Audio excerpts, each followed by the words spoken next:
Be a part of the best pro wrestling podcast today by supporting the Going In Raw Patreon. You can enjoy access to the live taping of the show, exclusive merchandise, and patron-only episodes, and so much more. Support Going In Raw today. Click the link in the description.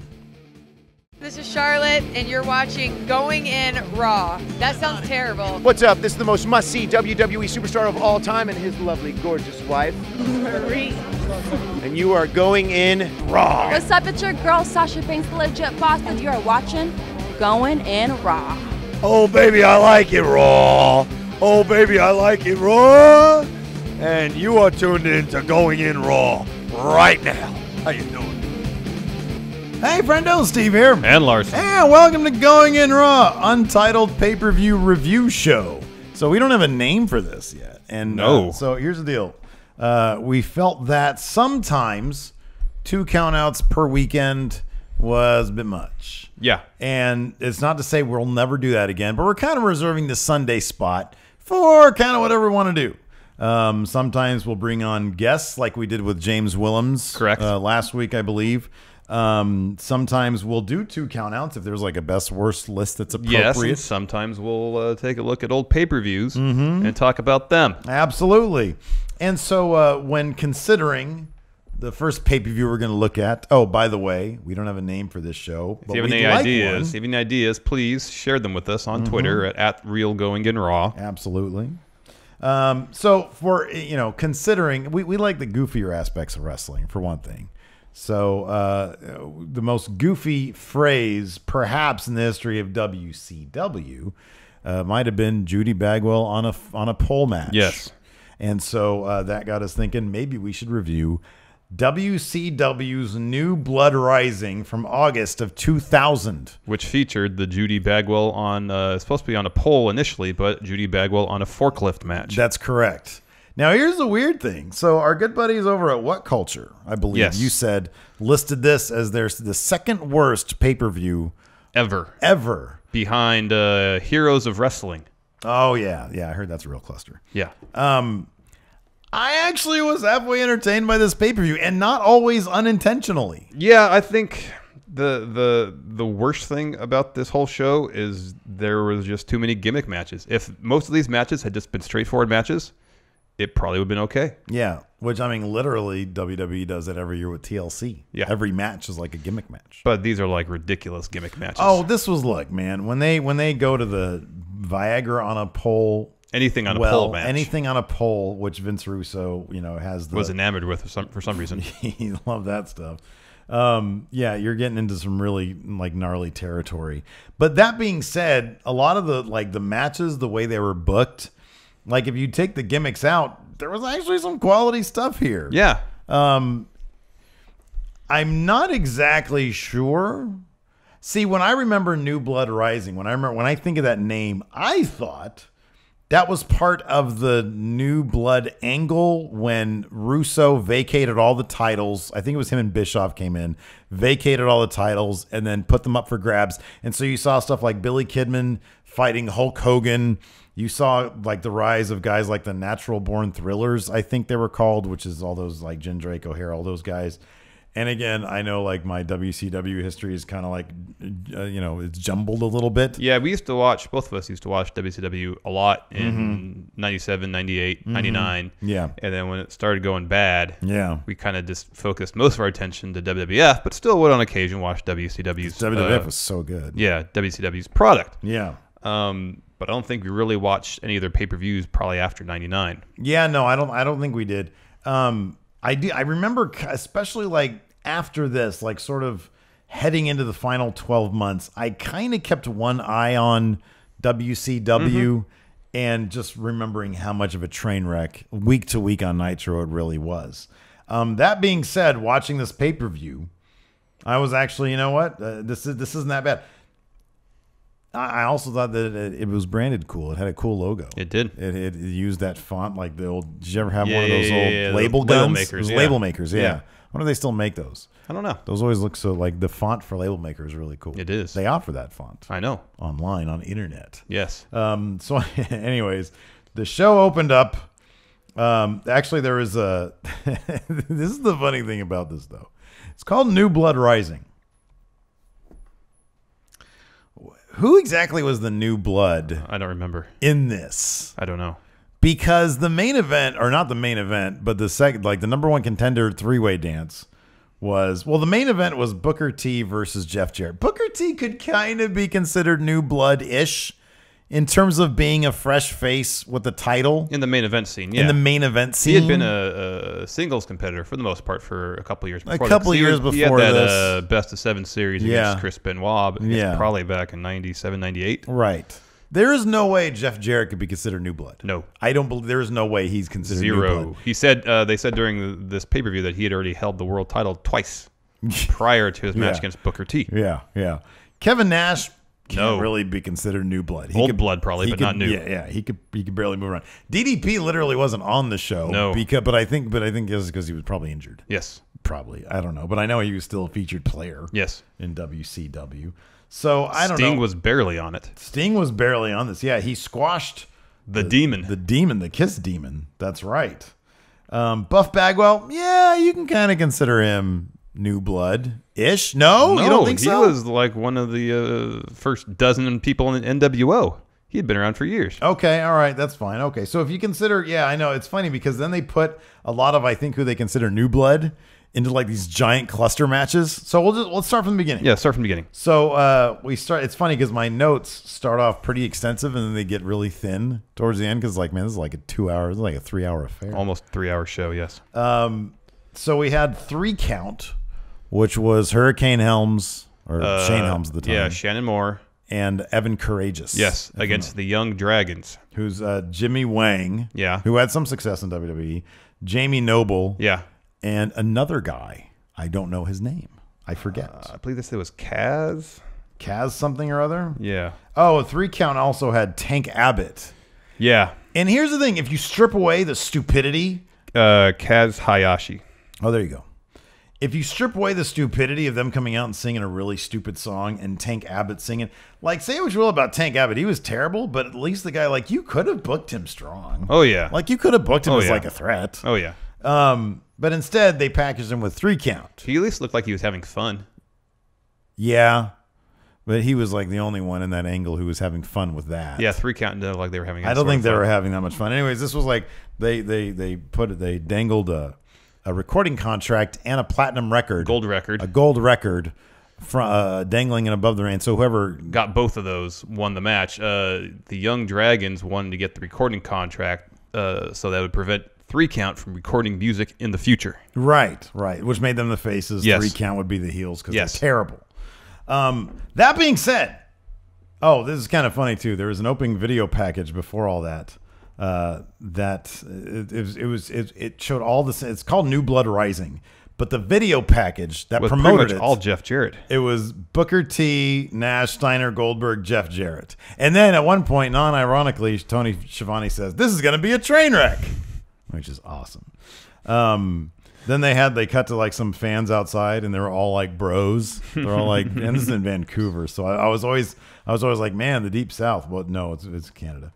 But yeah, this ladder match was fun. It was actually it was fun. Some match. Creative spots, a couple of good high spots. I felt like all these guys could have hung with like the Hardys. Oh, like, yeah. They just didn't do. They did some creative stuff. It's just I feel like maybe WCW didn't want them to sort of ape the extreme. Well, stuff. I think here was the thing is that this match concentrated on speed and creativity versus high spots. Yeah. Because high spots, especially in the ladder matches, take time to set up. Yeah, sure. And this match, and I will give this whole pay-per-view in that respect credit. There was really no let up. As soon as the match ended, they went to another segment immediately. Okay. There was no cut. There's one cut to the comment or 2 cuts to the commentating team to break up a match from another segment. By and large, it was just bang, bang, bang, bang, bang. This was kind of my problem with that, though. With the exception of the 2 final matches, there were no video packages to set up what the hell had happened before. I don't think it would have helped much anyways. I kind of wanted to know why Judy Bagwell was on a forklift, to be honest with you. Actually, the only time that it confused me was during the fatal 4-way tag match. The tag match was confusing as hell. Because I didn't know the dynamics were between everybody. Why were the Filthy Animals wearing the tag titles as referees, and yet Chronic were the champions? That's confusing. I had no idea what that was all about. So that was weird. I found this odd side note on Wikipedia about Evan Courageous and Bill Goldberg. Oh, this is right after the show. This is, a week, like 2 weeks later or so. Before the September 5th, 2000 Nitro, Goldberg was backstage with Kevin Nash. When Evan Courageous walked up to shake Goldberg's hand, Goldberg was slow to acknowledge Courageous, and apparently Courageous took offense to it and said something to Goldberg. In response, Goldberg grabbed him by his throat and pinned him to the floor, choking him.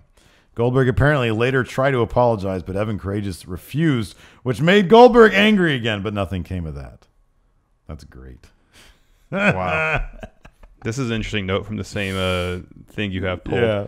On a side note, 3 Count was told by management they would go over Chronic to make up for the incident, but Chronic refused to sell for the smaller wrestlers. There was nobody there. There was no Vince there saying, "What? What do you mean you refuse to sell? I know. You're fired."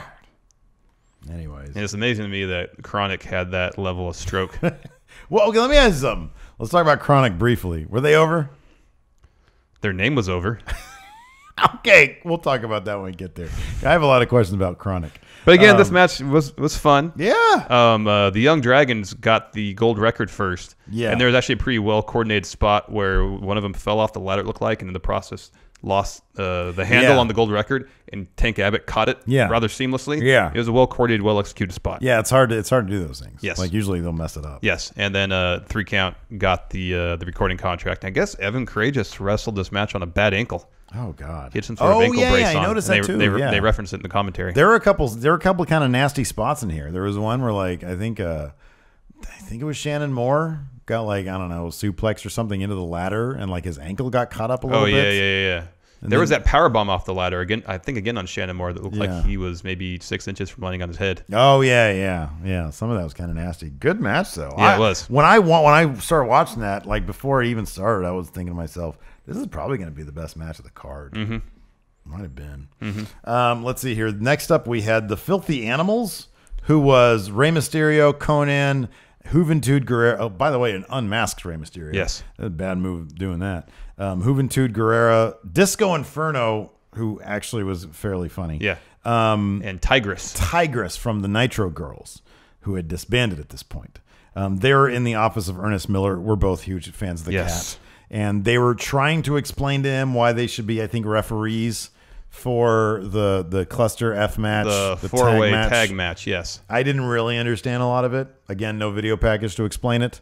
Yeah, But I trust in Ernest Miller. Well, they were trying to make a deal in exchange to get a tag title shot the following night on Raw. Right. And so the Cat agreed to their terms. Mm-hmm. And that's right. Yeah. And allowed them to referee the match. Right. But following that segment, the Cat himself had a match against the Great Muta. 4-time IWGP Heavyweight Champion. A legend. If you look at the list of accomplishments, it's pretty awesome. It's massive. He's one of, I think, 3 wrestlers to hold the NWA World title and the IWGP Heavyweight title at the same time. Yeah. Lost to Ernest Miller in less than 7 minutes. By the way, Ernest Miller was a comedy act. I know. But for some reason, Great Muta was in a tag team match and ended up winning the titles later on in the night. So it wasn't a complete loss for Muta. What? Was there nobody else backstage that could have taken that spot? Was this the finish to a grudge between Ernest Miller and Muta? Again, if we had video packages, we might know the answers to these questions. But they were not forthcoming. Were they just trying to get their money? Was Muta paid for the night? Why did Chronic, Not after retaining the tag titles, agree to defend them later on the night? They didn't have to do that. They had a match the next night on Nitro against the Filthy Animals. Hold on, we're going to get to that in a second. Next up, we had Positively Canyon, who I believe was doing a DDP gimmick. Yes. He was ripping off DDP. Again, no video package, so I don't know. No, but I kind of put that one together. Yeah, so did I.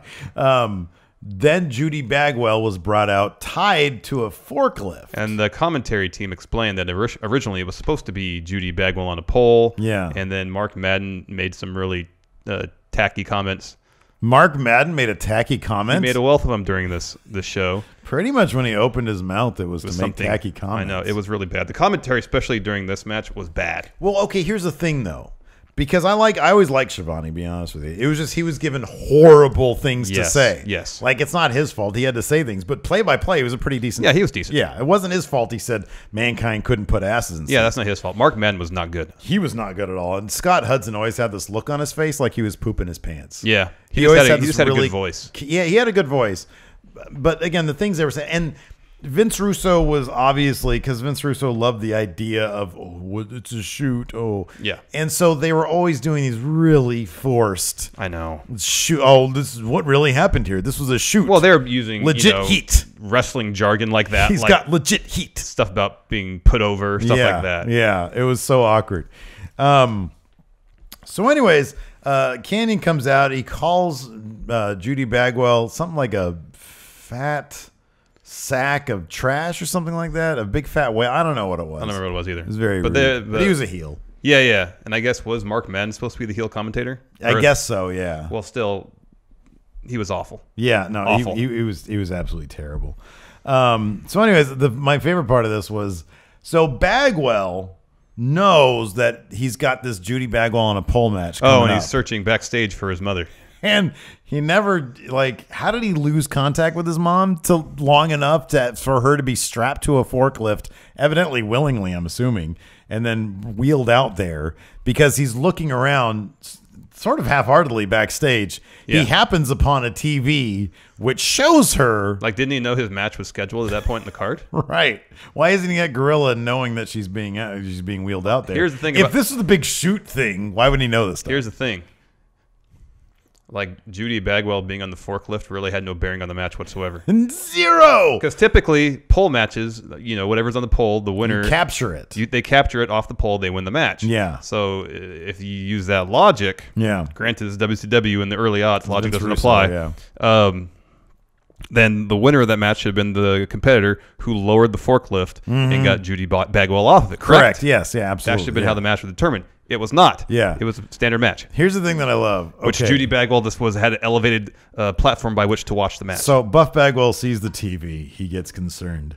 So when you see him appear at the top of the ramp, he does... It's like me jogging, okay? Because when I go out for a run, this guy doesn't run. He walks most of it. He ambles. But I amble around the neighborhood and scare people.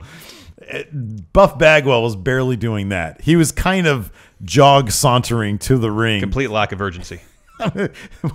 Big Vito showed more urgency running out to save Kidman from being murdered by Shane Douglas later on. We're going to get to that later. Yeah. So Buff Bagwell kind of saunters to the ring and starts to bring the forklift down, evidently eschewing the fact that he should be winning the match to do that. Well, maybe he thought that's how he did win the match. Because okay. By pole match rules, that would be applicable. He's like, why is that guy in the ring when all you have to do is hit this lever? Canyon comes out, keeps him from doing it. Yeah. It's a decent enough match. I remember Chris Canyon was a pretty fun wrestler. Oh, I like Chris Canyon, and I actually kind of like Buff. Like Buff Bagwell wasn't a bad wrestler.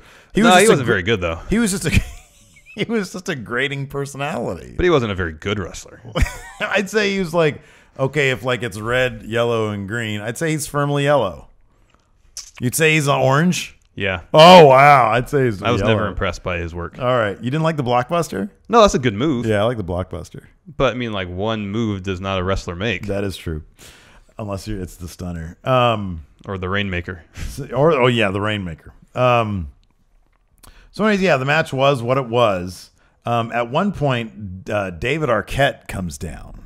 Yeah, former WCW champion. Yes, David Arquette comes down to evidently help Canyon. Help Canyon? Because remember, David Arquette turned on DDP during that three-tiered cage match. Helped Jeff Jarrett claim the WCW title, I believe. Okay, right. So Canyon was doing his DDP thing, but I think he was at odds with DDP. Okay, that makes sense. Yeah, that makes sense. I'm just kind of putting it together based on what we saw because there was no video packages to develop these stories for us. I do have this note here.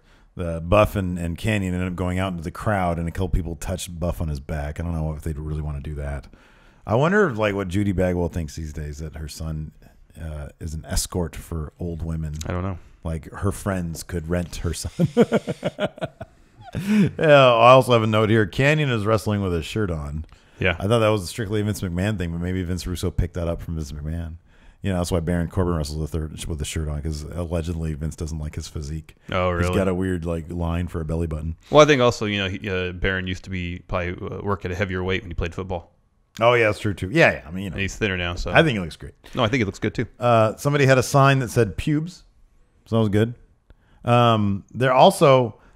so Canyon had a move that they referred to as the diamond neck breaker, and it was like a neck breaker, but it was like sort of as a diamond cutter. I'll be honest, it looked like a botched move. I thought it should have been a finisher. I thought it was rad. I thought it was great. So Canyon's head hits the exposed turnbuckle because he takes a pair of pliers and cuts the turnbuckle pad off. But then it's turned around on him. He gets hit by the exposed turnbuckle. Only got a 2 count. And then Canyon hit the Canyon cutter, which should have been. I mean, it's a diamond cutter. Buff should have been RKO. down I know. for a long That should have time. been it. But he was only down. He kicks out somehow. Yeah. And then David Arquette comes out. Yeah. He hits Buff with a hard hat. Oh yeah, people booed the crap out of Arquette too. Yeah, they booed the crap out of him. He seemed to be enjoying the heel heat though. Oh yeah, he seemed to be having a good time. Dude, David Arquette knew he was in an impossible spot. Oh yeah, he understood that. Yeah. But anyways, he came out. There was a double blockbuster on Canyon and Arquette. Yeah, he got the 3 count. Buff brings his mom down, and leaves with her, and then Canyon drops a Canyon cutter. What are you laughing at? On your notes here. This right here. Yeah, no. Oh yeah, there we go. That one. Yeah, Buff. Yeah, but Buff wins, and then because they start like hugging, but one of the angles made it look like they were making out. And I put live sex show with Judy. Just kidding. It said they hug. I assume she cooks some cookies later and asks him to program her VCR. Yeah. So, anyways, Buff won his mom back. Yeah, won custody of his mom. And then Canyon hit a Canyon cutter on Arquette. The next part was my favorite part because a limo pulled up and Lance Storm with 3 titles got out. Yeah. How can you fault anybody in WCW for giving Lance Storm 3 championships at once? That is amazing. That's the best booking there's ever been in wrestling. Oh, I know. Lance Storm should have had all the titles. All the titles. At the same time, and he pulled up in a limo. He's like that pile of crap Booker T pulled up in. Compared to a limo, are you kidding me? Lance Storm had all the titles. Well, he had the hardcore title, the cruiserweight title. And he had the U.S. title, which he rebranded the Canadian title. And they all had Canadian flags like stickers on them. Yeah, it was great. It was fantastic. Anyways, he shows up. Lance Storm is great. Yeah, he is. At this point, Shivani proceeds to fat shame Mark Madden. I forget in what context, to be honest with you. Shivani then announces that Goldberg, who is scheduled for a triple threat #1 contender match against Scott Steiner and Kevin Nash. Yeah, was injured in a motorcycle accident in Sturgis, South Dakota the day before. That's a couple thousand miles from Vancouver. Was Goldberg just going to fly in that morning? I guess, man. That's not a lot of room for error if your flight's delayed. You missed your match. The great thing is the motorcycle accident that happened 24 hours before only ended up delaying him about 10 minutes into the match. I know. Or like 5 minutes. Yeah, not even that because long. his music hits when like 4 or 5 minutes later, Goldberg comes out. I know. So it really wasn't that much of a delay. No. Let's see here. Where was Mike Tenay? I thought Scott Hudson replaced him. Why? That's not equal. That's not samesies. Where's Larry Zbyszko? Well, he was replaced by Mark Madden. Where's Bobby? God, that is not a good. Have you seen Mark Madden recently? No. Mark Madden. He looks like Steve Bannon. So old. So old. Look at that. Goodness. And that's probably even from like a long time ago. Look at that. Yeah. So old. That's weird lighting though. It is. Where was I? The 4-way tag title match. Oh my God, this was so confusing. Okay, so it doesn't. Here's the thing, dude. If you're gonna have 8 people in a match, why would you ever put 5 people in as guest referees? I don't know. Because there was like the Filthy Animals were all wearing ref outfits. Yeah, well, Disco Inferno was the referee. Right, the primary. And then everybody else on the outside was an enforcer. Special enforcer. And then Conan was on commentary. Special enforcers aren't supposed to wear referee shirts. No. So that's annoying. Yeah, Conan on commentary. Let's see here. Yeah, so it was the Misfits in Action, which was Hugh Morris, General Erection. And Corporal Cajun, I think they called him. I think was it Lash LaRue? Yeah. Okay, it was Lash LaRue. There was the Perfect Event, which was Sean Stasiak and Chuck Palumbo. and I can assume they got that name because they had maybe stolen the gimmicks from Lex Luger and Kurt Hennig. Because they came out to sound like Mr. Perfect's music. The Perfect. Okay, so Hennig is Perfect, and then Event though. Where do you get Event? I don't know. I thought they did a thing with Luger. Could be. Was Luger ever like the main event Lex Luger? I don't think so. So you think it'd be the perfect package if they stole it from Luger. So then you had Jindrak. You had Jindrak and O'Hare. O'Hare was actually really good. O'Hare was the standout guy. Oh, yes. And then he ended up in the WWE. And I remember they were doing something kind of interesting with him, and then they just dropped him. They paired him with Piper because they didn't know how to proceed with his gimmick. And then Piper ended up leaving, and so they ended up getting rid of O'Hare too. Yeah. O'Hare died a couple years ago. Yeah, it's a bummer. But no, he had a really great look. He was a bit on the generic side, but that's not his fault. And he had some really good moves. Yeah, but his Shanton bomb was rad. Yeah, but he had he was decent at projecting a little bit of personality. No, absolutely. He wasn't boring. No, he wasn't boring at all. He was a standout for sure. Jindrak, I was like, you look so NPC, dude. You're so generic. Yeah. Palumbo, was that the one, the Billy and Chuck? Okay, that's Chuck Palumbo. He was okay later on WWE. Yeah. And then Stasiak, he's a second or third generation guy. Yeah. Okay. Yeah. Yeah, they all look the same. But then O'Hare was kind of the standout guy. Oh yeah, he was. And then your tag champions were Chronic. All right. I have some questions about Chronic. Okay. Their finish maneuver, everybody knows that Chronic is another name for weed. Yeah, and their finisher, which is a double choke slam, was called High Times. Right. What else about them was weed themed? Number one, they do not look like stoners. They do not. They're stealing my Luke Harper, my dude Harper and Eric and Ember Moon gimmick. Yes. B. Yes. So their name is Chronic, but it's not spelled like Chronic. Their finisher is named after weed, but nothing else about them. A weed periodical. Right. What's it called? High Times. It's a magazine. Yeah, exactly. Yeah. I think RVD was on the cover. Yeah. What else about these guys? I mean, here's another thing. When they came out, the lighting was green. Oh. In their video package, did you notice any like paraphernalia No, you can't imagery? You can't do that. But you can do everything else? There's no like weed leaves on them? You can't do that. You can allude to it. You can allude to it. They don't look like if Misfits in Action, if Hugh Morris and Lash LaRue. I mean, they're wearing tie-dye. Look totally like stoners, man. Yeah. They could totally be stoners. Yeah. They're the guys. Chronic, they the stereotypical stoner. The stereotypical stoner is like your lazy guy. You know? These guys are both like 6'5", pure muscle. Like they're anything but. These guys are probably in the gym 6 hours a day. Yeah. These guys are not like into weed. Who's doing this? It got them over though. They were over. Do you think the weed aspect got them over? I thought they were over because they were just big badass dudes. No, I think the name. You think the name was alone, a large part of it. They could have packaged like a couple of piles of trash, called them Team Chronic, and everybody would be popping for them just because it's weed related.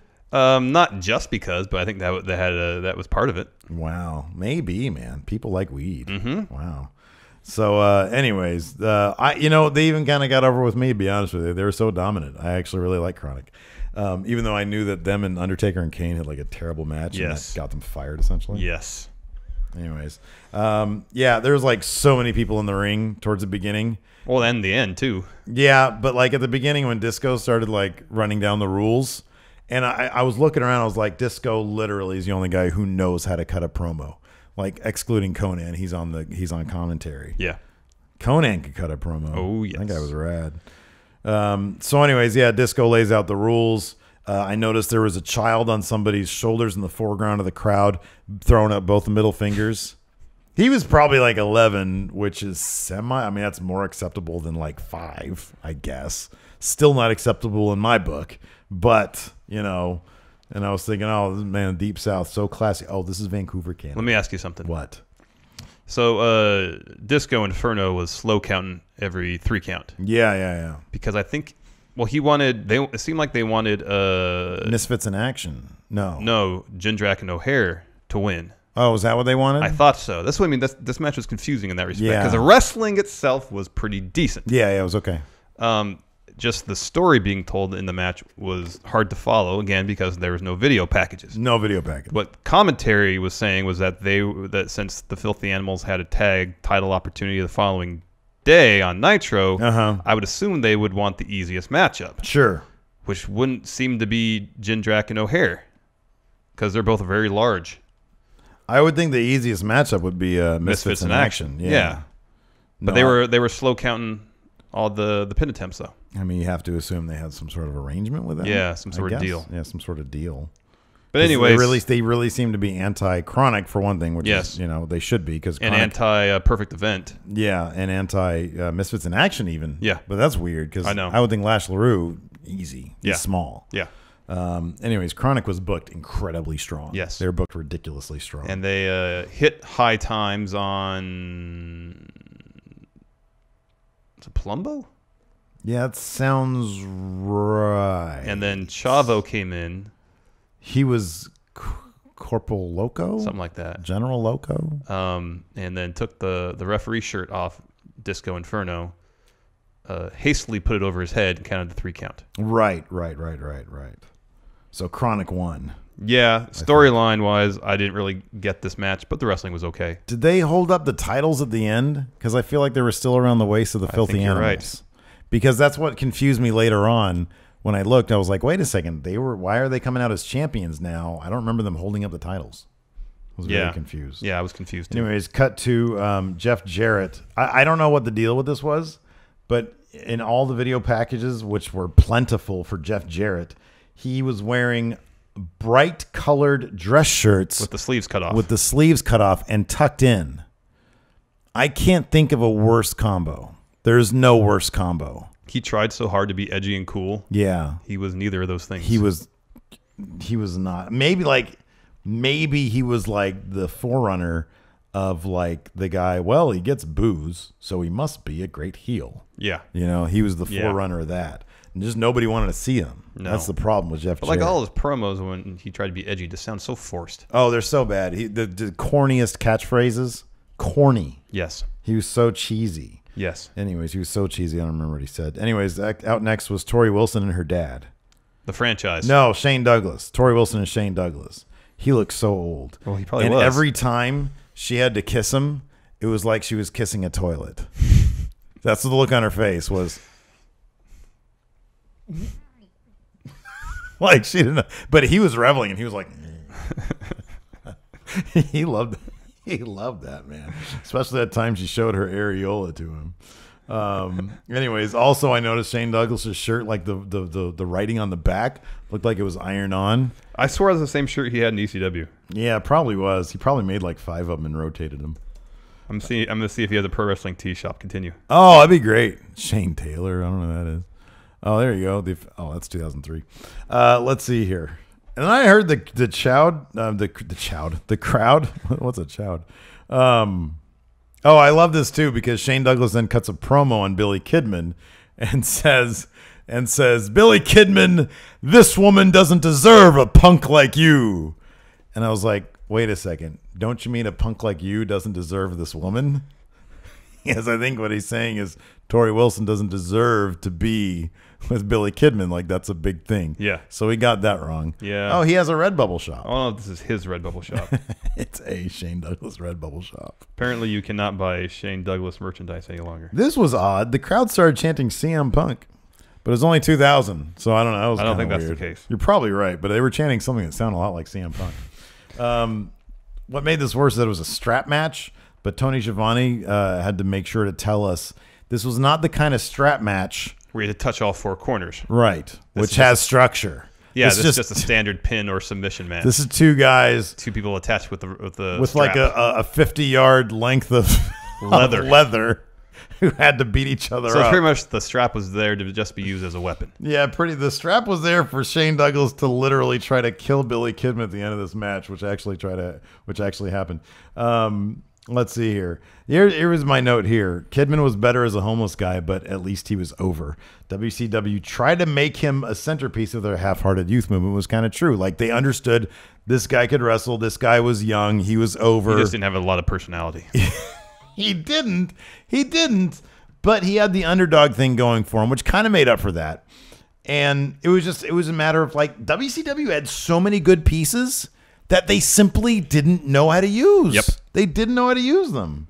I know. That's watching this show that really, came to mind. There's a lot of good talent. Yeah. A lot of good talent that knew how to wrestle. Yeah, I know. And they just didn't know what to do They with had it. no It was idea, all these ridiculous gimmick matches they'd put together rather than just building logical, decent stories that featured quality wrestling that made sense. That's all you need. There were no builds. They were not happy. Like, why didn't they just throw all the money in the world to keep Heenan and Zbyszko and Schiavone as their crew? Keep them around. I know. Just have them stay. Like, you need, when you watch wrestling, you need to know, oh, this is kind of like a home I can visit and enjoy watching this stuff. And if, like, there's a different mom and dad at the door.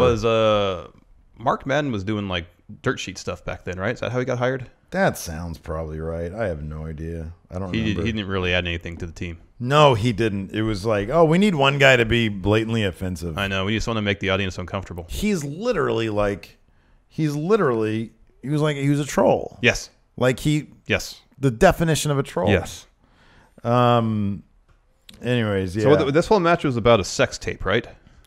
Again, no video package. I would have really liked it in this case because apparently, yes, what you said was that it's true. Shane Douglas said something about a sex tape. Was this a sex tape between Torrie Wilson and Billy Kidman? That's what I gathered. That's what I would think too. Like, very attractive people wouldn't mind that in a video package. And it's WCW. They're doing whatever they want to these days. Like, Goldberg literally dropped an F-bomb on this pay-per-view. So, yeah, and 3 minutes in, this match was a terrible idea. Yeah, it was not good. It was bad. It takes Billy Kidman off his, like, flying stuff, which he's decent at. Shane Douglas is more of a brawler. And it was just them circling each other with this strap. Occasionally hitting each other with it. Yeah. Again, franchise looked like he was wearing black dress slacks. No, they were jeans. Oh, were they black jeans? Yes. Oh, okay. They look like dress shoes and slacks. No, they were tennis shoes because he looked like he borrowed one of the referee's shoes. Okay. They were just black tennis shoes. A picture of Sean Spicer today, and it was outside some ceremony. And apparently that was an old picture, and he had like a walking boot on. Oh, okay. That's what I read on Twitter. Damn it! True. I wish it was. That he was wearing mismatched shoes. Oh, that guy's a clown. Anyways, so yeah, so at the end of the match, I don't even know who won. Kidman did. Kidman ended up He winning. hit his what does Christian call his finisher? The kill switch. Yeah, it was like that. He did that. Okay, cool. So anyways, Shane Douglas then... Well, first, Kidman took the strap and started spanking Torrie Wilson with it. Okay.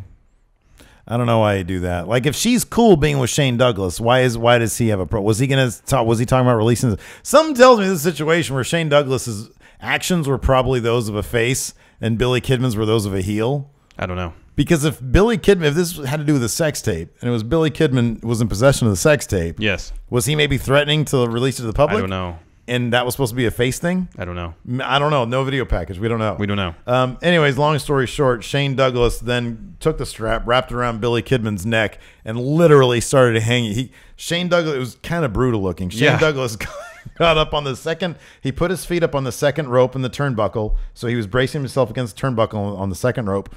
And over his shoulder, he had the strap, which was wrapped around Billy Kidman's neck, and Kidman was dangling from it. Yes. That looked horrible. Yes. That looked awful. And then Vito came out. With the fever, with like the sense of urgency I've never seen before. I mean, this was true love, like propelling him to go save Billy Kidman. It was. Which he did. Then somebody named Reno got involved. He attacked Big Vito after Big Vito had done away with Shane Douglas, who literally flew at the ring. I was actually impressed. Oh, yeah. I've never seen him move that fast in his entire career. Me neither. Shane Douglas, like, he had some hops. I know. He leapt over the top rope. He really did. And I think it was pretty much directly onto the mat outside. It was, too. He didn't get on the apron. No, it was He just went to the one. mat, he just one fluid motion out of the ring to the mat and out. Fluid motion is not something I would ever describe. No, Shane I'd Douglas. never associate that with a franchise, and here it was. Yeah, it was great. Anyways, Vito got then attacked by Reno while Kidman, sort of started breathing again. Vito fended off Reno, who is a guy with no hair except for like a ponytail jutting out from the back of his head. Anyways, Vito got rid of him, and then he just cuddled with Kidman in the ring. They literally cuddled. I know. Like that. They were friends. Hey, love expresses itself in many ways. Anyways, cut to outside. Double J starts beating the shit out of Booker T with his own car. Yeah. Booker T gets out of the car. He's got a cell phone, an old Nokia brick strapped to his belt, which is amazing. Yes. Booker T looked like a very successful real estate agent. Gets out of his car, goes around to the back to get his gear, I'm assuming. Double J comes out of nowhere. Ambushes him. Ambushes Booker T. And then Booker T. Who, by the way, why Booker T wouldn't have seen Double J's fluorescent glowing green shirt from a mile away. Oh, I know. Running at him. But also, we need to say that Booker T apparently had already had some sort of knee injury before this. And then Jeff Jarrett furthered the damage to that knee by using the car door as a weapon. Yeah, well, he stuffed Booker T kind of half in the car. In the passenger seat. And then started slamming the door on him. So, that looked like it hurt. Booker T just looked like he was being inconvenienced by everybody. He seemed like the most inconvenienced champion. Anyways, then we had a TNA match. It was called an ROTC match. Vince Russo was huge on the military sort of imagery, wasn't he? Yeah, it was remove something, the camouflage. Remove all the camouflage? Well, all doesn't start with O. Look, bro, remove all the camouflage. Vince, all doesn't start with O. Look, bro. Whatever. That's they what got they called big it. boobies. That's what they called it. So Major Guns versus Miss Hancock. Of course, she's Stacy Keibler. Yes. Who is just like chock full of charisma and personality. Yes. And charm. She was amazing. Charm. Major Guns looked like a weird sex robot from the 80s. Bizarre. Like no charisma. All these sort of floating parts on her. Both dolled up in sort of skin, but Keibler looked very classy in her camo outfit. Major Guns, just brutal. Yeah, and leaving little to the imagination. Leaving little to the imagination. I saw 2 instances of labia in this match. Literally, I did see some underparts. So the idea behind this match was you remove the camouflage, and then I think you move it to the mud pit. The rules were unclear because they started the match. That's why I thought it was like the first person to have all their camouflage taken off would be the loser, but no, they were pinfall attempts. So you had to win by pinfall. Yeah. But then at the same time, you had to remove camouflage, but also go to the mud pit. Again, didn't make a whole lot of sense. Yeah. Again, a rather silly and ridiculous gimmick match that was unnecessary. At a certain point, and like WWF did their fair share of this kind of crap too. Yes. But WCW was so nerdy about it. That's the thing. There was nothing cool about WCW. They were nerdy about everything. And just so like, I mean, come on. Like, okay, so Sable when she took off her stuff and she had like the handprints. That was very clever. Handprints covering her nurples. Yes. Well, like, contrast that with WCW where, Major Guns has like her first bit of underwear taken off. And then the cameraman, as she's laying down for a pinfall, like literally just, gets the camera right at her nether regions. And I swear you see junk. You see actual vagina action happening.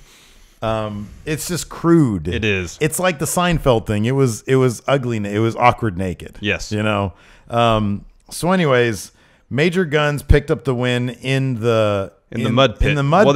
There was a spot where Miss Hancock was kind of standing tall in the mud. Yeah. Did a little dance and then, like bent over due to like some sort of stomach pain. Right.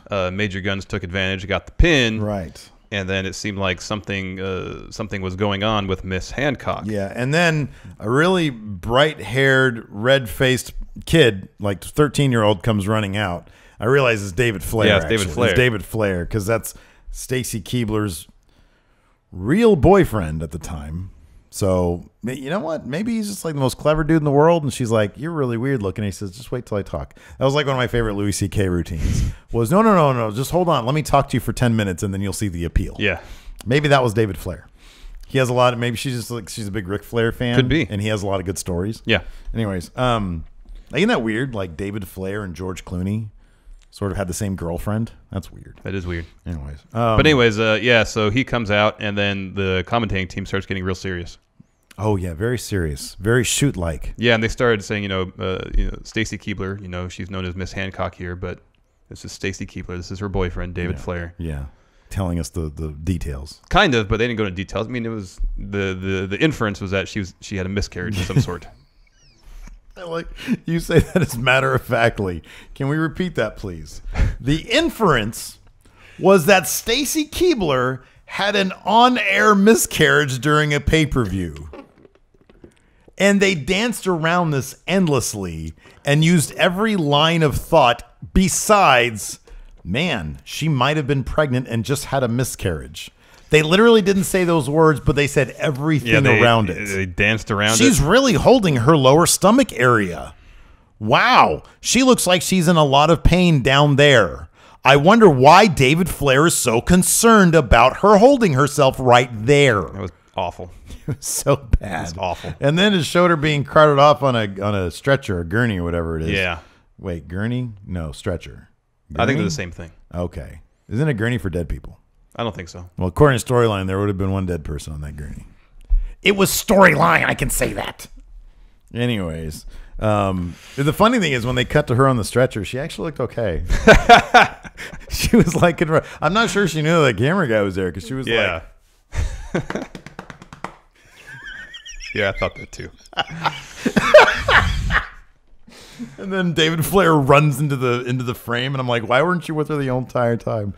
Anyways, so after that, it was the interview backstage with Vampiro trying to hype up the Demon for his match against Sting. Yeah, so if you guys don't remember, the Kiss Demon was a licensing deal WCW made with Kiss. So Kiss could could try to sell some more records. But like the deal apparently was like hilariously, like it was ridiculous. Like the Kiss Demon had to, I don't know why WCW thought this was going to benefit them at all. Well, I mean, they also had RoboCop as at one point. So yeah, here's the thing. Vampiro, awesome. Yes. Muta, awesome. Kiss Demon, no. And wasn't Vampiro like hanging out with the ICP? Yeah. The Juggalos? Yeah. He referenced the Juggalos at one point during his promo. Again, not awesome. No. At all. So, yeah, he was getting him up for his match. And then it was Kiss Demon. I didn't even understand that he was going to be fighting Sting. But Sting rappels down the line. They shouldn't have been doing that at this time. This was a year removed from Owen. Don't do that. Yeah. No good. Anyway, Sting beat the living crap out of the Kiss Demon. Yeah, it was like a minute-long match. Yeah, if that. Yeah. Got him with as soon as they got in the ring, essentially, Sting hit him with a scorpion death drop. Death drop. Yeah. Let's see here. Then Lance Storm comes out. No. Yes. Yeah. With all three championships. Well, actually, no. Mike Awesome comes out first. Oh, okay. Yeah. Mike Awesome comes out first. He gets, yeah. And then the champion, the three champion man, Lance Storm comes out, cuts an amazing Face to Canada promo. Yeah. And says it's great to be back here in Canada in front of real wrestling fans, et cetera, et cetera. It's fantastic. Lance Storm could do no wrong. And then he introduces the special kind of second referee for the match. Yeah. And the crowd was chanting Bret. They wanted Bret Hart. Yeah, of course. But it was Jacques Rougeau. Yeah. Otherwise known as the Mountie. The Mountie, that's right. People still kind of pop for him a little bit. I thought this was fun as hell. It was pretty I will be completely honest with you. This to me was very entertaining. So they have a regular match. The first pinfall. So Mike Awesome like technically won this like what 3 times? Yeah, he power bombed. Yeah, Lance Storm. Got the pinfall. Got the 3 counts. But then Jacques Rousseau stopped the announcement from being made, had his Canadian wrestling rule book, and pointed out that it has to be a 5 count. A 5 count to win. And so they restarted the match. Mike Awesome, of course, beside himself. Next, Mike Awesome got Lance Storm to tap out to a Dragon Sleeper. Right. Again, Rougeau stood up, talked to the ring announcer, said no tap outs. You can only win by pin. Yeah. Based on Canadian rules. Right. And then there was one other pinfall where Mike Awesome was going to pin him, or pinned him, and then Rougeau said no. Got the 5 count. Yes, but after the 5 count, there's a 10 count, and if the person who was pinned got up during that 10 count, the match continues. Right, exactly, yeah. And so this was, I thought this was really, really well done. So Rougeau gets up, and as the 5 count happens, or Mike, does the match continue at that point? Yeah, I think the match continued. Mike Awesome then got another 5 count. Rougeau gets up into the... No, what happened is at some point they said, okay, there's a 10 count, and whoever gets up at the end of that 10 count is the winner. Right, exactly. And then Rougeau got in the ring. Rougeau got in the ring. During that, and as Mike Awesome about to get up, while the ref had his back turned, he hit Mike Awesome, so he stayed down for the whole 10 count. But I'll say this, it was very fluid. Yes. Because the shot was like the entire ring, both men down, both refs are standing side by side. The actual ref was counting to 10, and Mike Awesome gets up as the ref counts to 10 over here, and Rougeau like nails him. Yeah. Mike Awesome goes down. Lance Storm gets up by the end of 10. Wins the match. I thought that was very clever. I thought it was silly. I thought it should have been silly. It was, yes. Was it? Of course, it was overbooked. Oh, yeah. But it's Lance Storm. I thought it was $1 million. I really did. Yeah. Lance Storm was great. Lance Storm was great. I like Mike Awesome, too. He was good. Yeah, he was. Mike Awesome was a hell of a big man. Yeah, he was. Yeah. After the match, Bret Hart came down. Oh, yeah, that's right. That's right. And everybody thought, oh, what's Bret going to do? But they're in Canada, so of course Bret stayed true. This was after he had to retire. Yeah. And they referenced that he had not been in the ring for about a year. Yeah, for a while. And he looked sullen. But I think that might have been kind of in character while he was walking down. Like, it was just a bummer what happened to him. He gets in the ring and he celebrates with Lance Storm and Jacques Rougeau. Yeah. Yeah. Anyways, it was a lot of fun. Let's see here. Then let's talk about this Kevin Nash interview. I don't know if I've ever seen anybody so disinterested in an interview before. I've never seen anybody so disinterested in just being there, because like even his match, he was so like he knew that Russo was trash at booking. Oh yeah, he knew that the entire the finish to the 3-way. It was like he got told what the crap finish to the 3-way was going to be right before the interview. Right before the interview, because he was so. He did not give one F about this interview. It sounded like he was literally just reading words because he had to read the words. Yep. So anyways, after that, we had Chronic again teaming up against Vampiro and Muta. Did we see when Chronic accepted their challenge? Yeah. We did. Yeah. There was a part where that happened. I believe Chronic was the one that issued the challenge. Hold on. Oh, that's great. Why would they do that?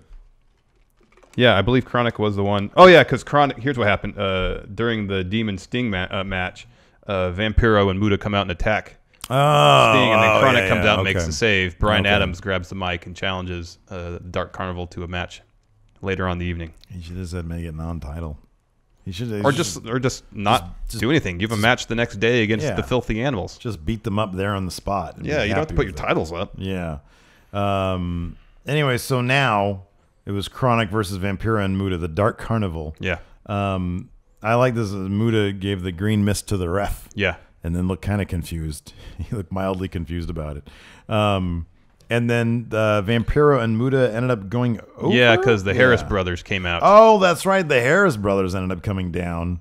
And then cost Chronic the titles. Yeah. Dark Carnival are the tag champions. Yeah. Crowd at this point just seemed like dead. Like they were like, oh, okay, another title reign or another title change. Well, I think they're just kind of probably over the overbooking of every match. Yeah, I think so. Yeah. Scott Steiner came down. This was time. It's time for the 3-way #1 contendership match. Steiner came down. Man, watching him in all his glory and seeing the crowd react to him, that dude was the freaking crown jewel. He really was. Talk about one of the most well-developed understanding of his own character. And it's one thing to take Goldberg. You take a big guy, and Goldberg had intangibles. He had charisma. Oh, yeah. He got over because of that and his incredible booking. I mean, you can talk about Goldberg as being, a homemade WCW guy, and he totally was. Like, they really got lightning in a bottle there for the most, like his ascent, they booked perfectly, the streak. But he also had, the charisma. Goldberg had charisma. He's got that special thing. Yeah. Steiner, to go from the Steiner brothers, who were, magnificent wrestlers, a great Hall of Fame worthy tag team. And then when he turned on his brother, there really wasn't a lot going on in terms of character. Steiner built that. Oh, yeah. And all the Freakzilla stuff, all that kind of stuff, Big Papa Pump, it was so well defined. It was so well developed. Yes. By him, I believe. Yeah. And when you see him, you think, man, the pieces were there for something that could really challenge WWF. I really believe that. It's just a matter of, between him, Booker T, you had guys. This was the stunning thing was you had Guerrero, Benoit, Raven. You had guys like that, and they pissed him away. Yeah. So Jericho. Jericho. So it is giant. It is absolutely sad that they really couldn't get their stuff together, their business together. But anyways, he came out. Nash came out looking. He looked like he was doing the rounds. He looked like he was just bored. Oh yeah. So Goldberg's music hits. Twice. Goldberg does not come out. So it ends up being Nash and Steiner to start the match. They go into it. At a certain point, Goldberg does finally come out with rib tape, with lots of DDP's rib tape and a chair, and goes after Kevin Nash. That's right. At a certain point, Nash gets Goldberg in the position for a powerbomb. Yes. Goldberg pushes out of it and just walks away like he's upset. Nash looks like Nash looks like he knows what he's supposed to do in terms of his performance, but doesn't really care to do it. He's giving literally the bare minimum because he understands how stupid it is. Yes. To book an angle where a guy refuses to take a move in a wrestling match. Yes. When a guy is booked to stop wrestling the match. Yes. And not because he physically can't wrestle, because he decides out of character that he doesn't want to take a loss, essentially.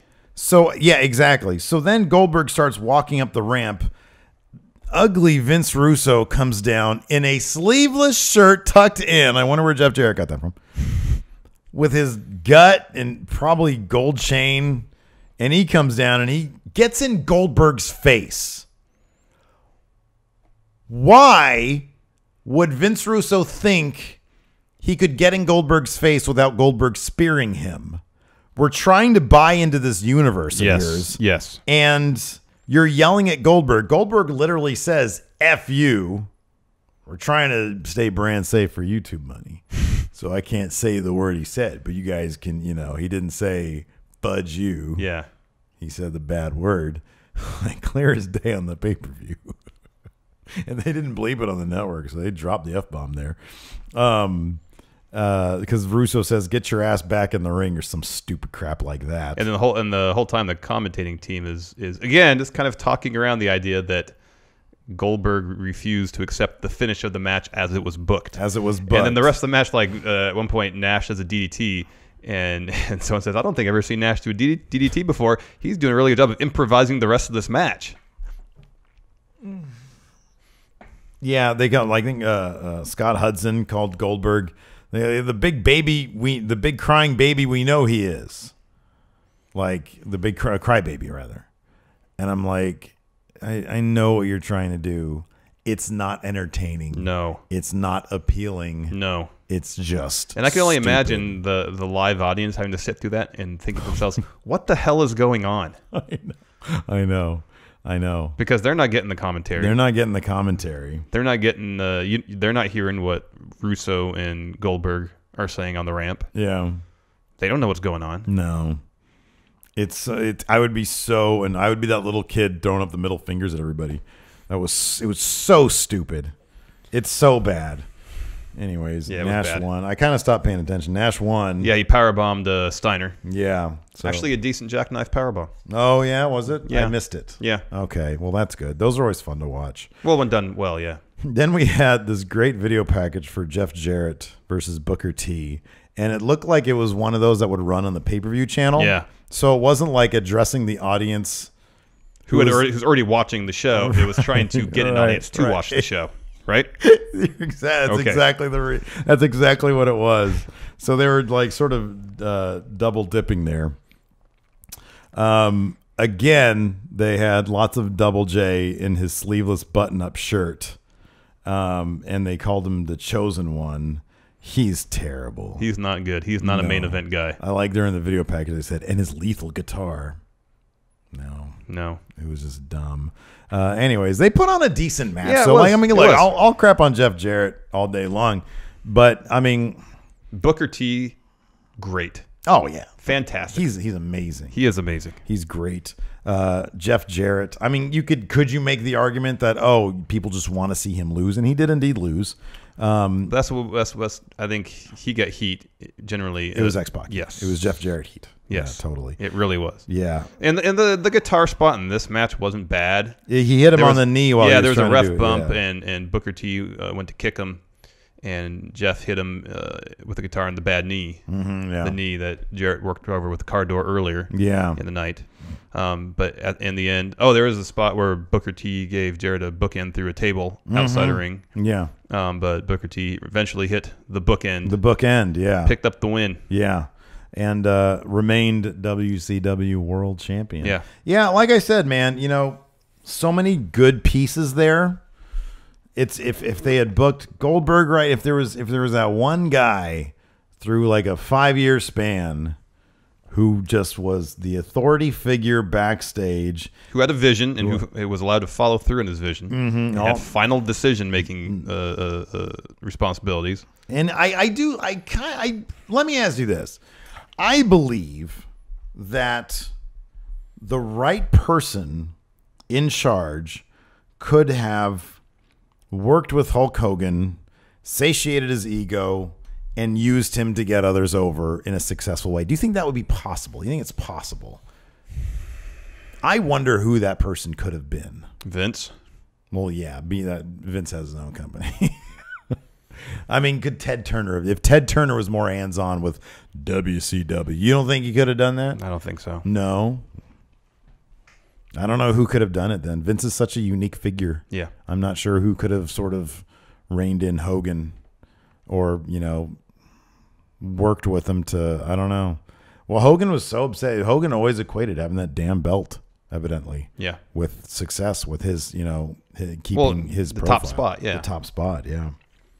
So I don't know if there would have been a way to have him in essentially a main event storyline that kind of existed above the belt. Yeah. If that would have been enough, who knows? Yeah, I don't know. Interesting. I mean, there was a whole confluence of events that led to the demise of WCW, but the talent was there, and you saw the influx of talent from WCW to WWE in the later year, or the year after this when they got bought. And there were pieces there. Sean O'Hare. Yeah, here's Kidman. one thing I noticed, and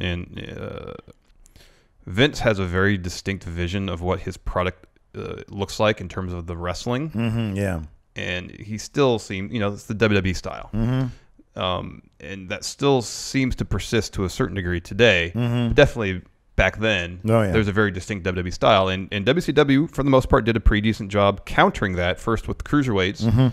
In like the mid 90s, and even during this show, they were not afraid to work an extremely fast-paced match. The ladder match, extremely fast-paced. Yeah, the whole show for that matter, just paced, just bang, bang, bang, segment. Not a lot of breathing room. Yeah.